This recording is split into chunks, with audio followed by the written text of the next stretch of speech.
Mais cette refondation, nous sommes devant un défi. Ok? Nous sommes devant un défi. Hein, le défi de la refondation. Hein?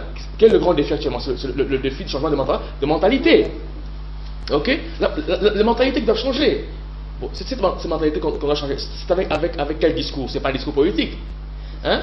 Il faut un discours spirituel. D'ailleurs, quand le chef de l'État parle dans son discours, il doit refonder la nation congolaise quand il a été investi, hein, par la voie de la révolution de mentalité, au moyen de l'exercice collective, hein, et du territoire par électrochoc.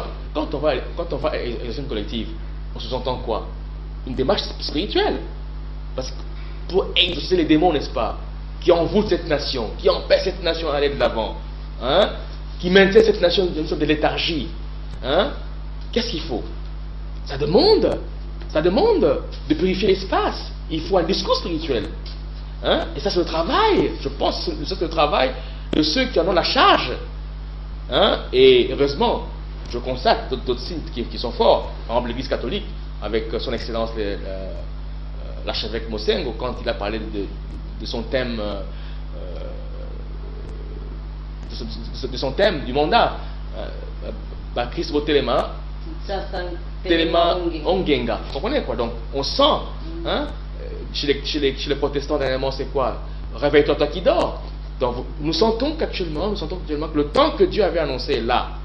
Hein, un temps où maintenant, pratiquement les choses, c'est le spirituel qui doit prendre une place importante maintenant. Hein, souvent, j'aime prendre l'exemple d'Israël avant d'entrer à Canaan après 40 ans, était devant le Jourdain. Vous comprenez quoi? Ils n'ont pas nagé pour entrer, ils n'ont pas pagayé, c'était à pied sec.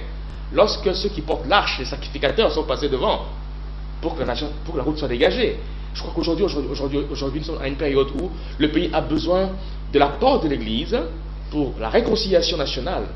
Vous comprenez, hein? Nationale, afin que cette nation puisse avoir ce qu'on appelle la chance d'être fondée.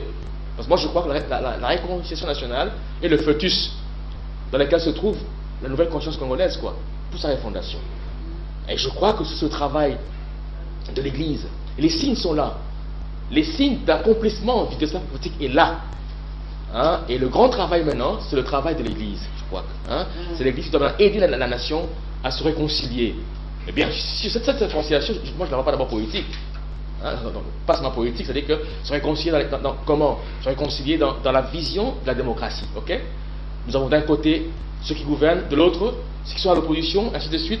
Tout ce travail, ceux qui gouvernent, ils gouvernent avec sagesse, avec humilité. Ok?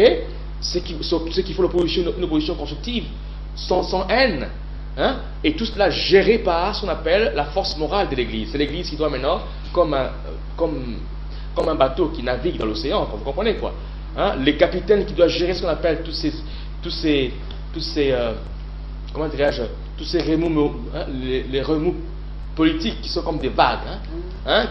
Qui tempêtent sur le bord du bateau. C'est l'Église qui doit jouer ce rôle important. Vous comprenez quoi? Par un discours comme Luther King a joué un rôle important aux États-Unis. Quand la tempête a commencé à souffler aux États-Unis entre la communauté blanche, hein, et la communauté noire, Luther King a apporté un discours, hein, qui a permis, n'est-ce pas, à ce bateau de ne pas chavirer, hein, pour qu'elle atteigne le bon port. Hein, le dream américain, qui peut-être demain nous verrons, si Dieu le veut, Obama devenir chef d'État aux États-Unis. Vous comprenez?